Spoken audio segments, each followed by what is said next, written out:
Stay in there, little guy.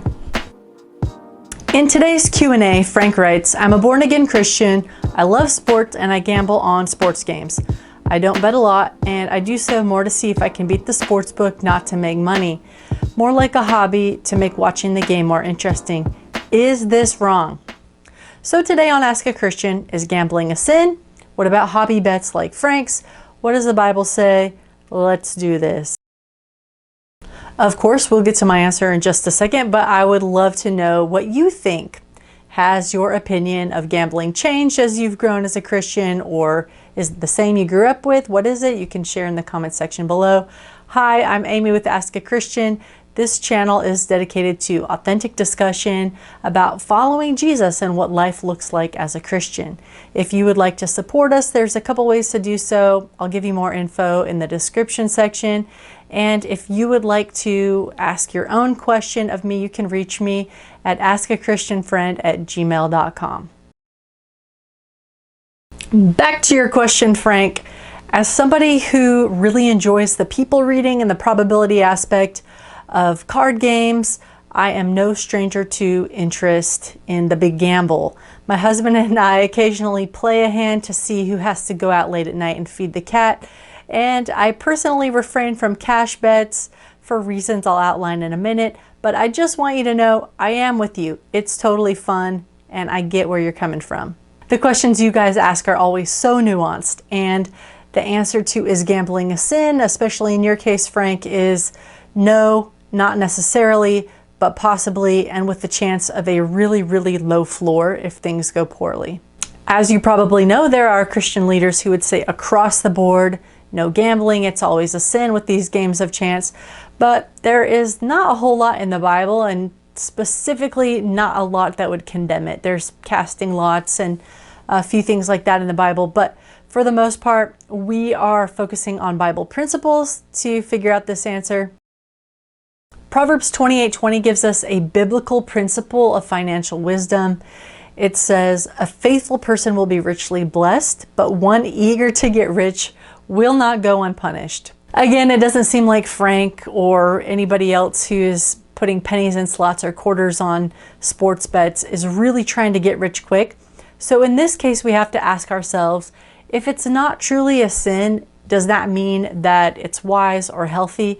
And the answer there is no, and I'll tell you my reasons why I don't do cash gambling in just a second. Number one, it truly is a dopamine rush to win, and because of that dopamine rush, it has the potential for addiction. Christians who become addicted to or even have their minds in bondage to anything other than Jesus is pretty sad. Number two, or maybe just the bullet point under the first one, is because gambling has the potential for addiction, some people will become addicted. And even if it's not you, you are profiting off other people's inability to control themselves. In fact, my husband tells me that the industry has a favorite quote that helps justify this behavior. He says, "It is immoral to let a sucker keep his money." I'm sure you've probably heard this before. It's kind of like capitalizing on other people's weakness or desperation. And of course, you would never do this as a Christian if you knew that it was somebody's rent money or alimony or their last dollar. But when we're playing games, especially online games, we don't know. We don't know what situation other people are in financially. Number three, additionally, people who look up to you might not have the same ability to manage their behavior and may wind up with a problem, at least partially because of your influence. That's kind of scary to me as a leader. Christians have a particular responsibility to lead people to things that free them up for light, for love, for service. And according to the stats online, there's a 2.3 to 12.9% chance that someone who gambles will become a pathological or problem gambler.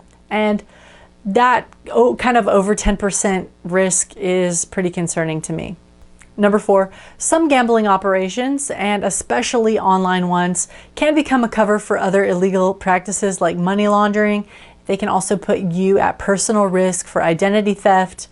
Just something to keep in mind. I do want to mention that you can manage many of the concerns that I brought up. Just like you can manage any other things that have the potential for drawing you in, video games, Netflix binges, food that's not good for you, you can manage all those things. And the same with this. You can determine how long you're going to play, how much you're going to buy in. You can decide who you're going to play with, which casinos are more reputable, and you can even control who knows that you play if you're worried about your circle of influence, and maybe just not talk to the impressionable youth or, weak people in your circle. But if it's something that you have to manage regularly, that's where I ask, is it worth it? In summary, Frank, I don't think putting a few bucks in or playing a few games online is a sin at all. I also don't think it is wise to make it a regular part of your life. It just doesn't seem to have enough upside to balance out the potential for downside risk. For most people, you can just say, hey, it's something innocent that keeps me out of trouble. But for the committed Christian, it has to be weighed against the potential for other things in your life, other things that take as much time, but that can do more good, bring more happiness, bring more health or other-centered love to the world. Does that make sense? All right, everybody, it's been fun, but that's about it for me today. Thanks again to Frank, who was vulnerable enough to bring this question up. We really appreciate it.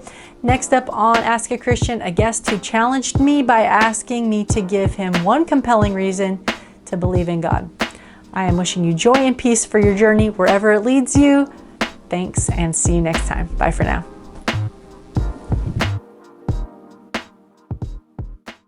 Everybody, yeah, rock your body, yeah, everybody, Ask a Christian's back, all right.